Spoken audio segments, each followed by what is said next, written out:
if I had to say one thing about all of this, it would be that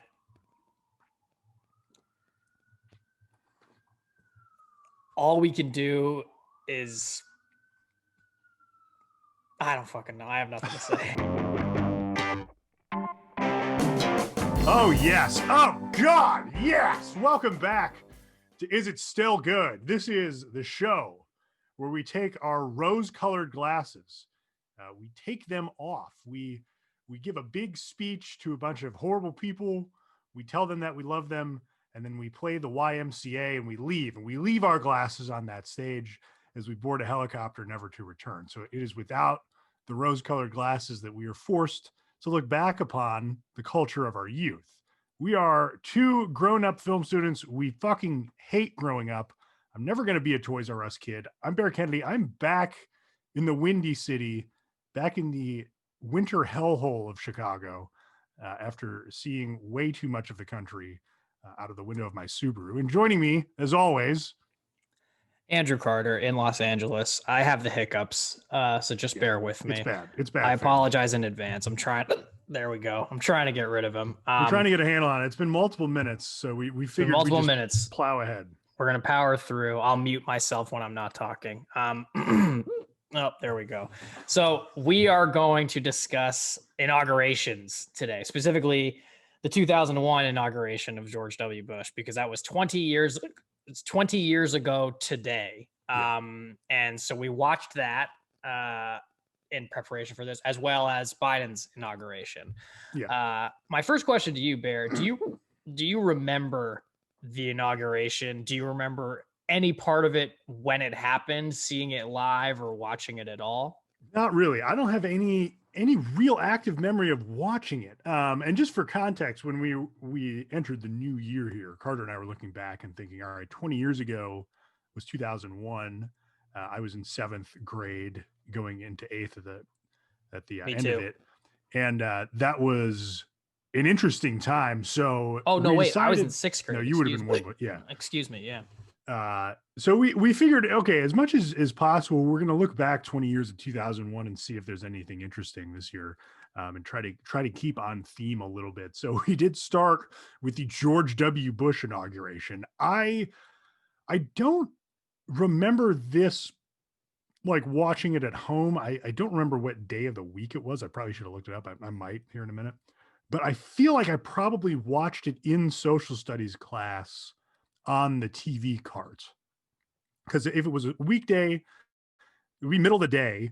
I'm on Central Time. I was living in Chicago at the time, so that would have been like from 10 to noon-ish. That's prime school hours, and I would imagine they probably had it on, but I don't really remember watching it. I remember all the weird shit with the election. Obviously, that was like a very hot topic, right? Kind of 7th grade social studies. You know, you have to be talking about what's going on in the world. But I remember the classroom I was in. I had Mr. Dusek for social studies. I remember very vividly, he described parts of the movie Hannibal, which had come out in the fall, I believe.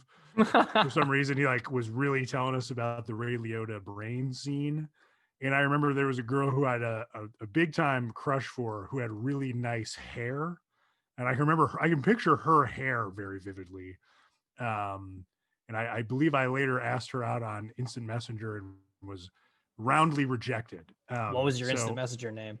I was Country Mike 4, which was that's a deep Beastie Boys reference for those of you out there. So yeah, I don't even know that one. She said, "No thanks, I don't date older men."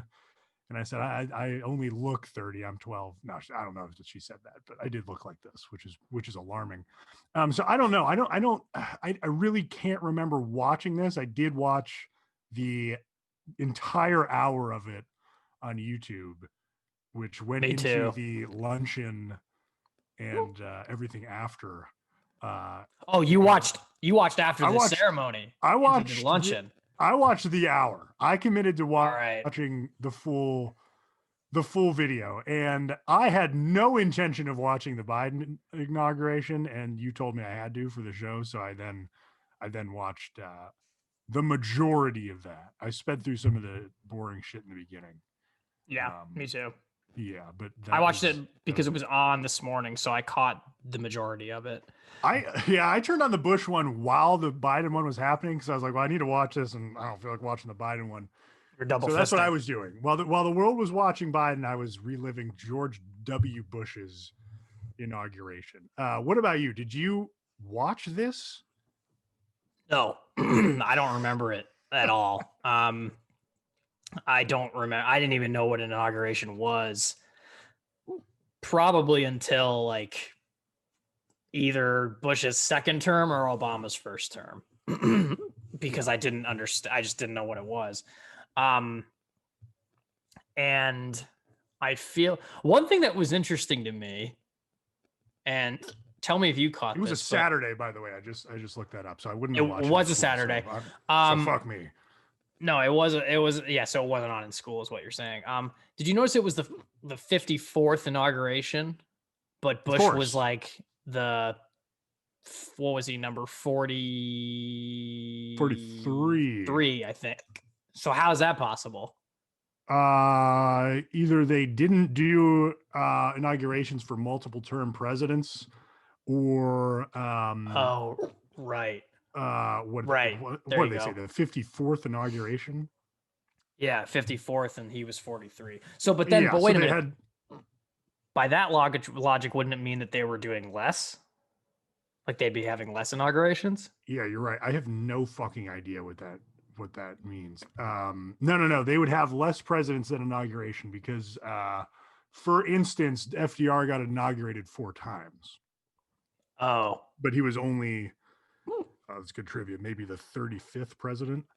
Mm-hmm. So you have a couple people who count for one number in the presidential line that were inaugurated multiple times. So if they're, I don't know when the first one they're counting is, but if you count all of them, you would have one every 4 years going back to the good old wooden teeth Washington. But you would not necessarily be changing the president every time. Right. Yeah, that makes sense. Little math on the show for you today. Yeah, little math problems. The biggest thing I noticed while watching it was how dated the opening felt. It The felt like an Chiron was 80s. wild. Yeah. Yeah, it felt like an 80s educational video for a second. It's tough to go back and watch TV. I feel like, especially because we've lived through the transition from standard def to high def, and that is a huge difference in just raster size and how much color information you can get on TV. So that alone makes old television look weird. Not to mention there has been plenty of improvements just going from purely analog to digital in standard def. But Right. I agree, it is weird and distracting to go back and look at stuff like this, especially because like if you grew up when we did, or anytime really, like TV gets better and better in terms of quality, but it does it kind of progressively and slowly. And then all of a sudden, when you pull the rug out from under yourself and go back 20 years, it's like, how the fuck could you even make out what's going on? Like it's murky, colors suck, weird angles on Cheney and Bush as they're taking the inauguration, Oh yeah. like the oath of office, just very bizarre close-ups. But yeah, looks like absolute shit. And at the time, everyone probably loved it. Also, like watching standard def on a modern TV and not a CRT also makes it look way worse. Yeah, it makes you Yeah, feel like you I need agree there. glasses even when you Yeah. don't need them. The first note I wrote was ridiculous Chiron. I mean, Yeah. it looks horrific. It looks so much more dated than it actually is, but then you think 20 years, okay, that's a long time, but it feels like even longer. It does. Um, but yeah, what's funny is that I noticed that there were no celebrity performers at Bush's inauguration. So then it made me wonder, when did that start to become a thing? And I imagine it was at Good Obama's question. because Obama's was probably the first cool president, frankly. I happened to see on Twitter today LL Cool J at the Clinton inauguration in '93. So Oh, okay. So maybe it's a Democrat thing. if you're a performer, if you're an artist, and you're, I can't even think of a right winger. If you're not like Vince Vaughn, who are you gonna get to Yeah. hang out and perform.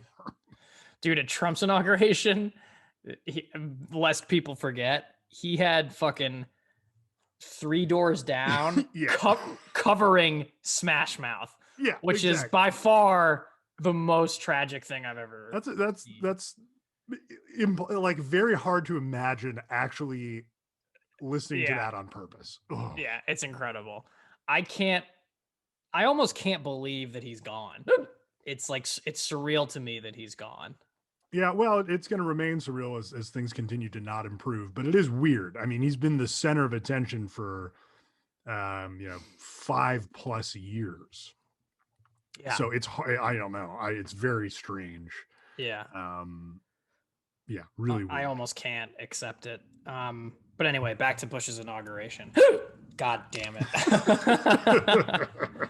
I'm trying, guys. So, and by the way, unless you might be thinking like, why don't you guys just wait and record this later? We have to get this out tomorrow morning. Thursday mornings are when we drop, and later on, I have work to do and I have a puppy to train. So I just Yeah, and I'm gonna be just high as shit and drinking beer, so I'm gonna be yeah incoherent. yeah After because having to it's watch 2 inaugurations in one day, I need yeah substance abuse. you owe yourself. Yeah, Yeah. I do. I owe it to myself to be fucked up. Yeah. But like, I just felt like this is really watching Bush's thing. I was like, this is really fucking boring. Like, this feels Oh, like work. yeah. Oh This, my this God, feels yeah. like I have homework in my 30s because I'm choosing to do this. And I was also Yes. just like, Yes. what's the appeal here? Like, why watch this other than for like, I guess like historical reasons? Like, I understand watching Obama's, but even that, it's the same thing. I mean, it's just like, it's the same Okay. standards and, Good question. Did you also feel that way about watching the Biden one? Because frankly, you're a less little more excited about Biden than I am, but I found both of these just excruciating to watch. I wouldn't say I felt Biden's was excruciating because I loved Amanda Gorman's poem. I thought she was great. I liked Biden's speech too. But here's the other thing. I also thought Bush did a pretty good job in his speech as well. I was like, yeah, I Yeah. mean, like, you know what it is? It's like both of those guys. I mean, and I guess I think it's because we've lived in this fucking wherever the hell we've been in the last 5 years. Both of them sound like presidents. And Well, they're both seasoned politicians, so they know how to do yeah, that. Yeah. yeah, like they know how to do that. But also, there was at both of them, I have to be fair here because yes, I'm a pretty staunch Democrat, but I also agree in just fucking the truth, and I know that Democrats are not perfect, and there's a lot of bullshit on both sides, I guess you could say. But there was a lot of class at both of these inaugurations, like Bush is included. Gore and Clinton were there, and you saw Bush talking to both of them like they're old pals, and they were, and Jimmy Carter, and it's like that just feels like that is completely from another time and another world, even in a Yes way. and no. Yes. I mean, the thing that really struck me, and by the way, if you're a total sicko and you want to watch this, the whole thing's on YouTube. Right. The thing that really struck me was how not different these inaugurations were, and Yeah, that how too. I'm gonna get to that, but yeah. it's the same cast of characters at both. And even though Mitch McConnell, right Mitch there, McConnell both. looking unnaturally smooth. I mean, he even What the in hell do you mean standard by unnaturally smooth? he is a smooth looking man. He looks smooth. Oh, like He looks literally like someone has smooth. smoothed him. Yeah, like And pudding. even in standard def, it does him some favors because it's so much softer. Right. But I then thought you he were saying he looks was cool. I was like, I think he's the no. antithesis of cool. He looks. But You could describe my face as maybe like craggy, going to be craggy as I age. He looks fucking smooth as shit. It's very unsettling. He looks like a ventriloquist doll, smoothness wise. Very odd. But like it's really the same people. It's the same people that have been fucking up all of our lives for 20 years. I mean, even Jimmy Carter wasn't there for Biden's, but was called out as being, oh, he couldn't make it. Like there's almost an expectation that these same assholes are going to show up at every single thing. The fucking Clintons, Mitch McConnell, all your favorite shitty senators, all the ex-presidents. It's like this club of people, this cabal that rule the country. And you may have an illusion of being able to change that, but it's really its own ruling class that we will never really get to penetrate in any But meaningful I gotta way. ask you, so where do we go from here then? Like you have this mentality that's like we're fucked, it's terrible, it's always it seems like you have this mentality, actually. I don't want to Yes. put words in your mouth. It seems like you're like, we're fucked, nothing's ever gonna get better. So how do you personally, and I guess I'm asking this to people who have the same mentality, because I know a lot of people do, how do you personally like see any hope or optimism or go on with your day? I don't see any hope or optimism. I hope that the country is able to hold together long enough to either be taken over by one of our neighbors as we continue our decline as an empire, or it just kind of keeps shambling along until I'm dead. Because the only real options I see are uh, an actual kind of revolution from the working class, which probably won't happen, or things get beaten down and things get fucked up so much that basically the same kind of fate that happened to the Roman Empire happens to us. We can no longer we lose our ability to do the business of empire abroad. We are no longer able to kind of meddle in affairs outside of our own borders, and that frontier comes home and it crushes us. So one of those two things will likely happen. Hopefully, it just takes a long time, and I'm dead. But it would be a big bummer if we get invaded by China or Russia or something, and we all have to go to the re-education camps. So hopefully that doesn't happen. But I don't have a ton of like hope that we're going to turn it around in this country. I have way less hope after hearing Biden's speech, which was a meaningful bullet point list of absolute non-issues that changed no one's life and was totally about unity and democracy. It was just Well, essentially just competitive selling against what he sees Donald Trump uh, as doing negatively. And I think that is complete bullshit. Helps no one, doesn't make anyone's conditions better, and you can buckle up for no meaningful change if your number one priority is to unify the country. I don't really have a desire to unify with the people we saw storm the Capitol 2 weeks ago, but right. Biden I really, I agree with really, you. Like really would like to. So that's going to get you nowhere. So I that's all think I bad.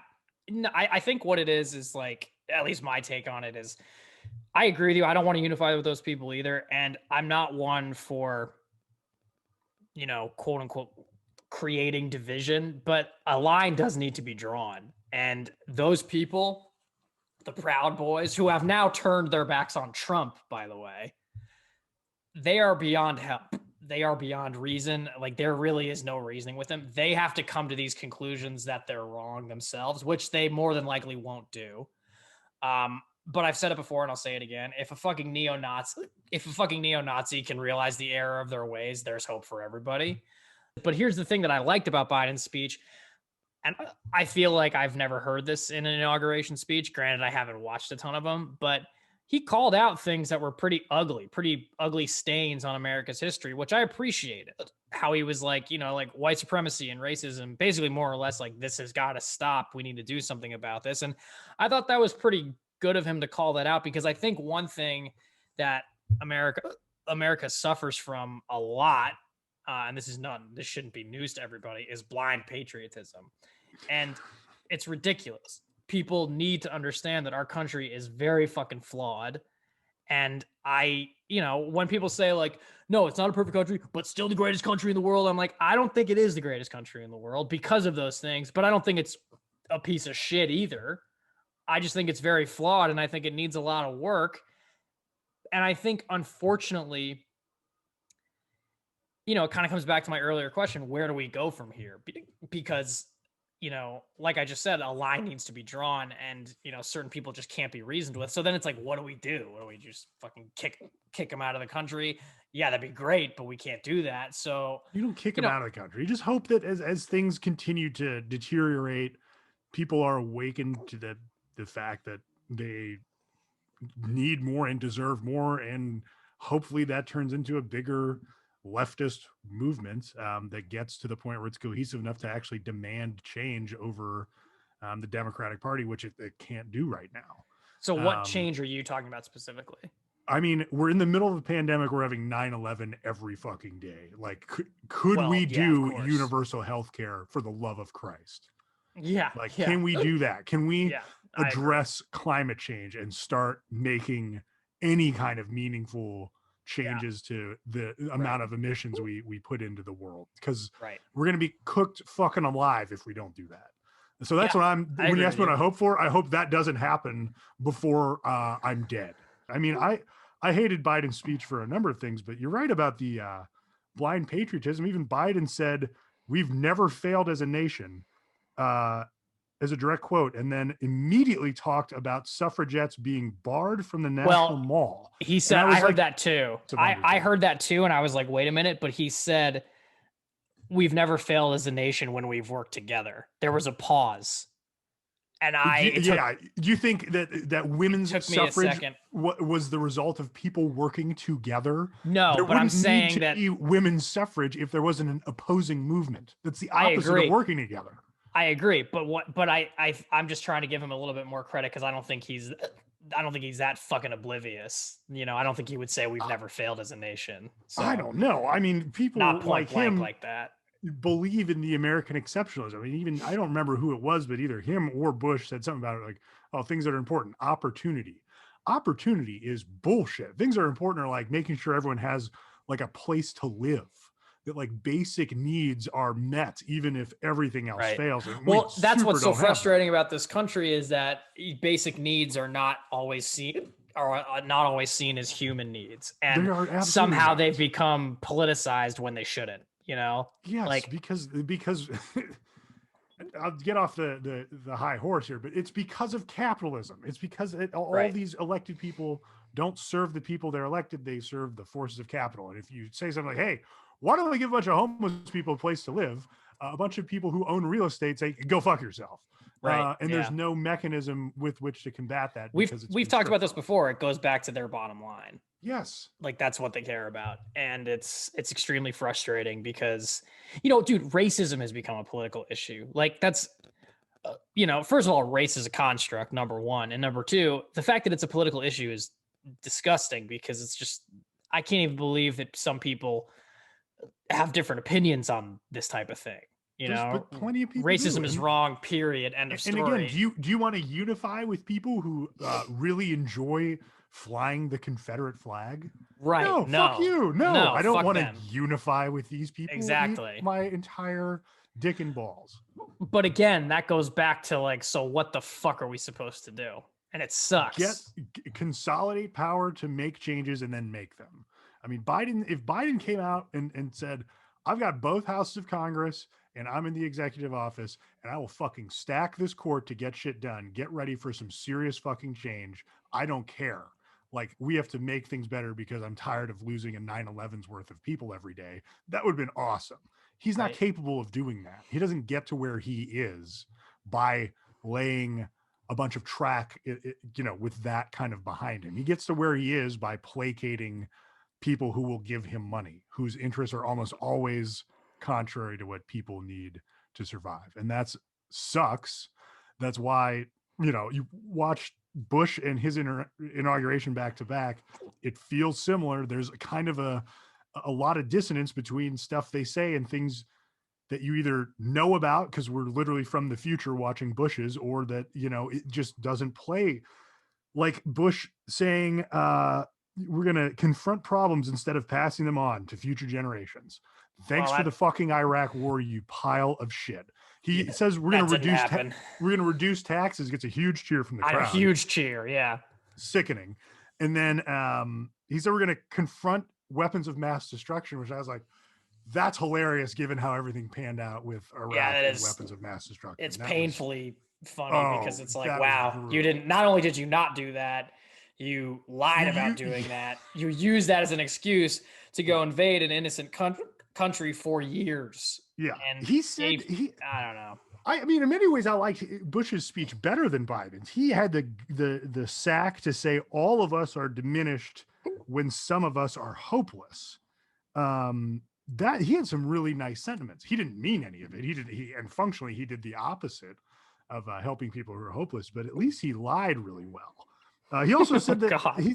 I'm just like going down my list of shit. He said like something about temples, churches, and mosques have a place in our community. And I was like, fast forward a fucking year, dude. Do you think mosques have a place in your post 9/11 world? Like Right. And that is that there just was, dude, people were, wild. well, that's the thing is they fucking should have a place in our community. No But shit. after 9/11, Yeah. I remember when they were talking about building a mosque down by where the World Trade Center was, and fucking Bill O'Reilly, the worst of the Yeah. worst, was like, it's inappropriate. It's like, you know what, dude, you're inappropriate, which is why you're no longer on TV. Yeah. Thank God. Oh my He's the God. worst of the worst. But Bill you O'Reilly. know, it's funny. I saw similarities too, mostly just by how much of, and I felt this way a little bit more about Bush's than Biden's, and maybe that's just an unconscious bias I have towards Republicans, being a Democrat and all. But like Bush has definitely felt like America just jerking off all over itself and to itself. It was Well, just, it it was was a a great little, time to be alive. It's a great throwback, man. It was, nothing bad could have happened. The end of the 90s, like the I election know, was a big piece of shit. Not great. A lot of weird stuff, but but like, like 9/11 what a hadn't time to be happened yet. alive. Dude, on Yeah. September 10th, 2001, it was a great time to be alive. Yeah. It was a lot it was so Yeah. much fucking different. And, Yes.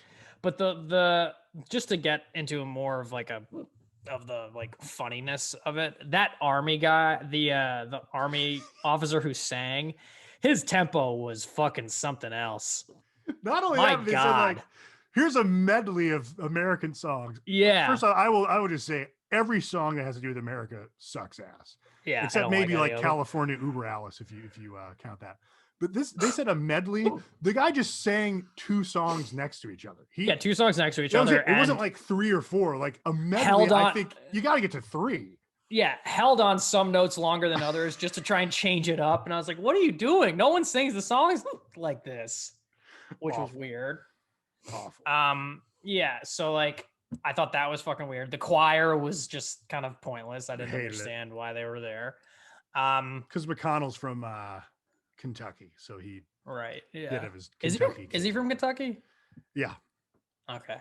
For some reason I thought I guess I thought Arkansas, but like that was another thing. It's like at that time, I think I just thought of George Bush as president, not only because he was president, but just because I was like, we were conditioned like these are our presidents, just like dopey white guys from the South. yeah, like the dumbest guy you can find who squints a lot. Like, yeah, all Right. right. Yeah. And like, and Clinton's not dumb, but he definitely did some, I mean, well, dude, I mean, he's a fucking Rhodes Scholar. He's clearly a smart guy, but just the way he talked and did things was, he just like the cadence were so similar. Yeah, So again, that's why Obama was such a fucking breath of fresh air, because it's like, whoa, like this guy can be president. That's crazy. And then of course they do a complete 180 with Cheeto Hitler, who is, dude. Again, I feel surreal that he's gone. It's still hitting me, but I don't know what the hell is going to happen to that guy.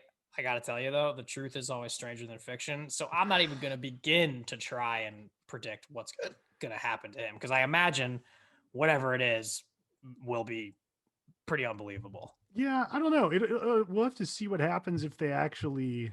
And every day that passes, it's less and less likely. But if they impeach him when he's out of office, which bars him from running for president again, that's an interesting move.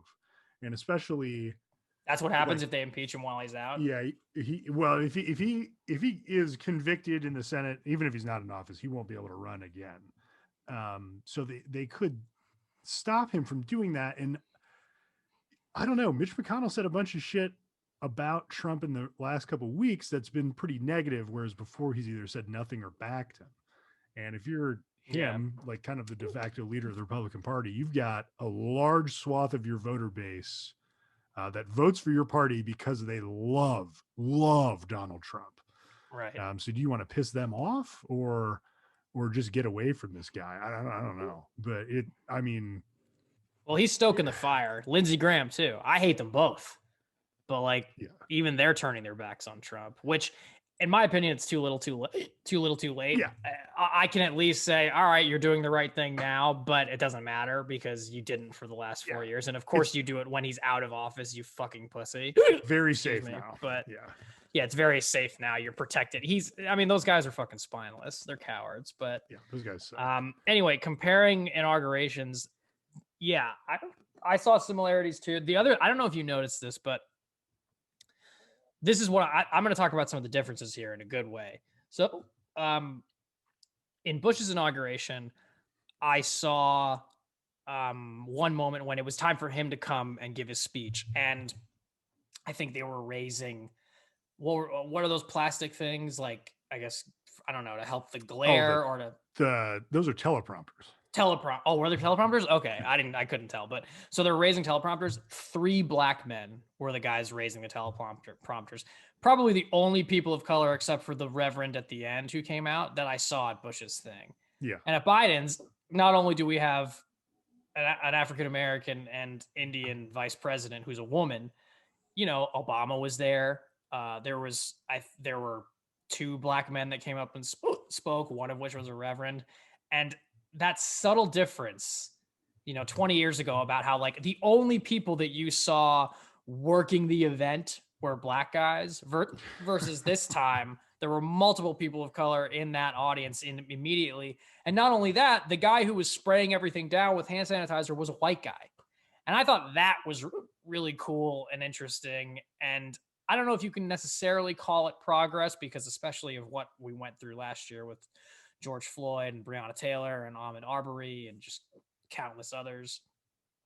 But I felt like I noticed that for the first time, that I don't know if I would have noticed that, 2 years ago, or, something like that. And I feel like that's a moment of progress that at least I've made personally, and that I hope other people that noticed it feel like they've made. I don't know if I would go so far as to say we've made it as a nation, but I think even electing Kamala is a work of progress as a nation. I mean, even the fact that people have, like, voted to do that. That being said, we have a ton of fucking work to do. In the general, I mean, no one voted for her in the primary, including anyone from California. Right. I mean, she is So, hateable, not a great politician. I try to put that aside. I try to put my personal hatred for her aside and just, like, enjoy that moment, because that is a big deal. But I'm not ready to say anyone elected her. I mean, she was absolutely dog shit running for president. But why do you hate her? To a laughable degree. There isn't a ton more I need to know, though I do know a lot more than her just being the top prosecutor in the state of California, who made her entire career out of putting people in jail for shitty, dumb drug crimes. Like, it's cool that she's a woman. It's amazing that she's in a high office and is a person of color on top of it. Her entire career is built on fucking over the most vulnerable people in society, not ever doing anything meaningful to change it. So if we're supposed to think like, oh, they've got it, mom and dad are in the White House now, they'll figure it out. I just don't share the hope in this moment. Well, we disagree on that. Just because I do have hope, and I think. Did you vote for her in the primary? No, of course not. You live in California. No one from California voted for her, because no one. I voted for. I voted for Bernie, actually. Of course you did, because you have great taste. I guess the reason why I'm hopeful is kind of like, what other choice do we have? Seriously, what? That's the definition of despair, not hope. But no, well, that's what I mean, though. It's kind of like, we're at this stage, right, where I don't know. I always find, and I'm not. I don't think you're sitting here saying this, but I've heard sometimes people say, like, oh, we need to get all the politicians out. We got to get rid of all of them. And I'm just kind of like, that's a cop out, because that's not going to happen tomorrow.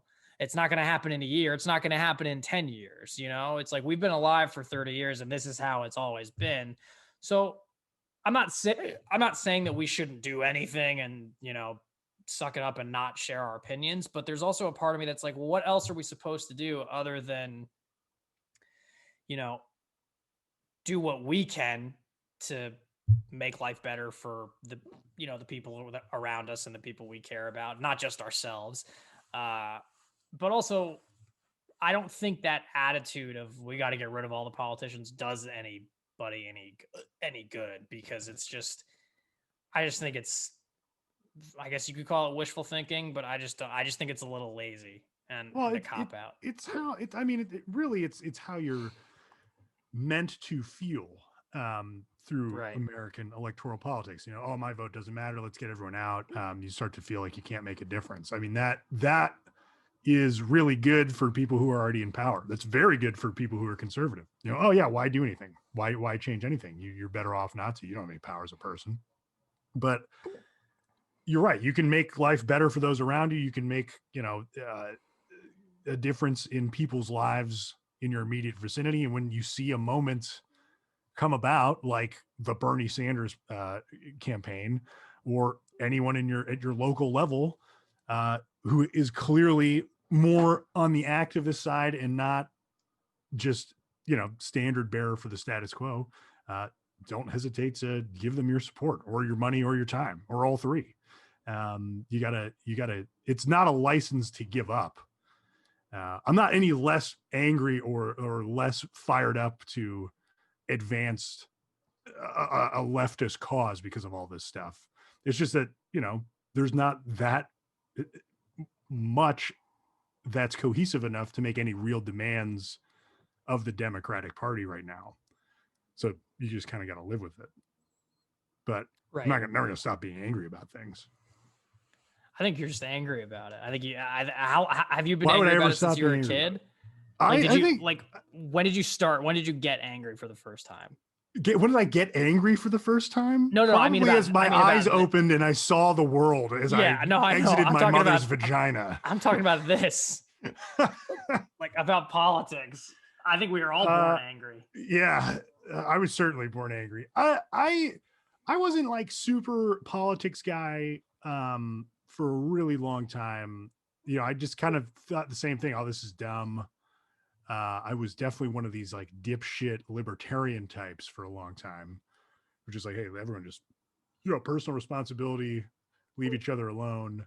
We can get through this. And then I got totally thrown on the other side of things after Sandy Hook.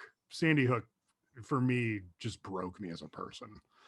That and the lack of any response took me from, hey, let's leave things as they are, and the people are innately good if we just can empower them to be responsible to, we can make a better world, and it's unacceptable not to speak up about it. And I don't know why, but that was the event that really it radicalized me to the chagrin of my entire family and people who know me, because now I won't shut up.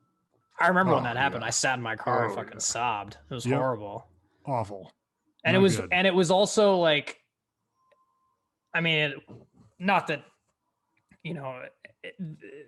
this takes away from any other school shooting and stuff, but the fact that it was in my home state, that was that's right. Holy shit. That got me a little bit of like, wow, this, I don't live that far from Newtown, and I went to boarding school even closer to Newtown, and it was just like, what the fuck? It really, really shocked me. And it was right before fucking Christmas too. It's just, it's awful. Just bad stuff. On a lighter note, they showed Chelsea Clinton at the Bush inauguration. I don't know why, but I immediately wrote down America's daughter. Yeah. What other notes did you take? I guess I really forgot. I wrote down, I forgot how just squinty and confused Bush looks all the time.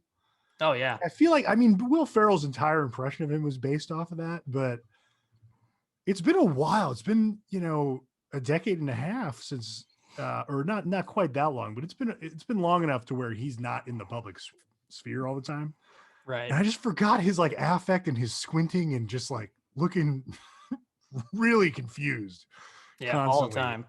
And I don't know. I hate him. He's a horrible person, but that did remind me of being younger. It's that's my point. Is like, it just kind of reminds you like, oh, that's what a president looks like. And it's just a dopey face. Like this piece of shit. Yeah. That's, I think that's again like growing up with, I mean, when we were born, it was HW, and you know, then it was Clinton, and then Yeah. Bush, and it was just like, these, charming, affable, but a little dopey in some way, Yeah.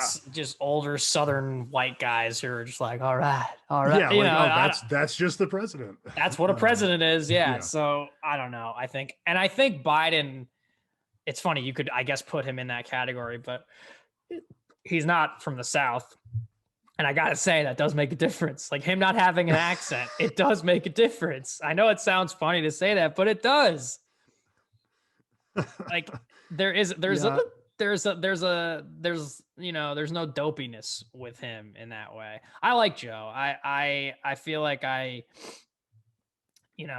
think that I'm very hopeful for his term. Obviously, I've made that clear. But in terms of inaugurations, and I know we talked a lot about, a lot of different things today, but yeah, the biggest thing about the inaugurations is that they're just not the most exciting thing in Oh the world. God. I just Just don't so fucking boring. yeah, I just don't need like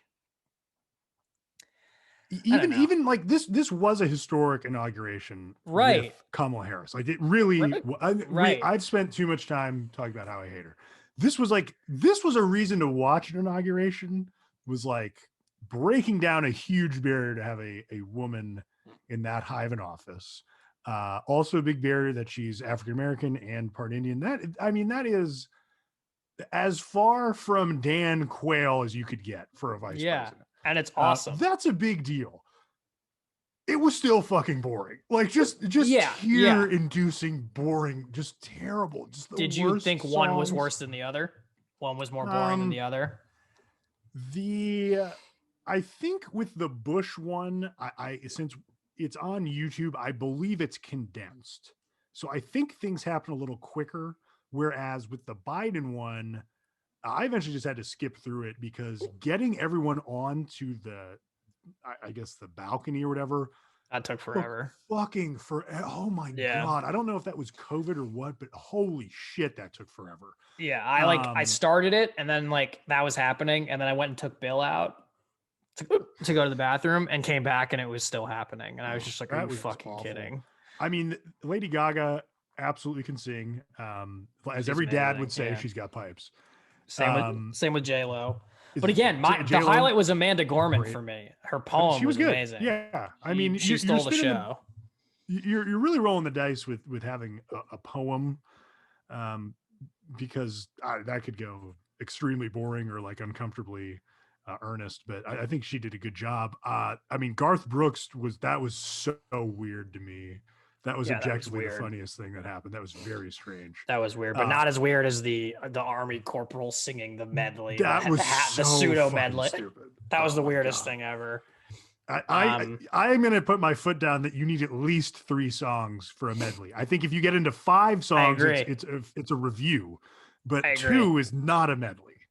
I would say, I would even argue to say 4. Yeah, I'm fine with that. I'm fine raising that bar, but it absolutely is not what happened. No, not even close. I will also say the Stars and Stripes Forever, which is the song, that song, I hate that song. I fucking hate that song. Awful. Hate it. And there's plenty of that. It's corny. I mean, the only things I wrote down that I know were near the end that I thought were funny was that it never occurred to me that Laura Bush's maiden name is, I believe, Welks. So they are George W. and Laura W. Bush, which is really weird to me. You're right. I never thought about that. That's real strange. Yeah. But I guess as we come to the end here, I think my takeaway is that inaugurations are not good. Boring as hell. But I think if I had to say one thing about all of this, it would be that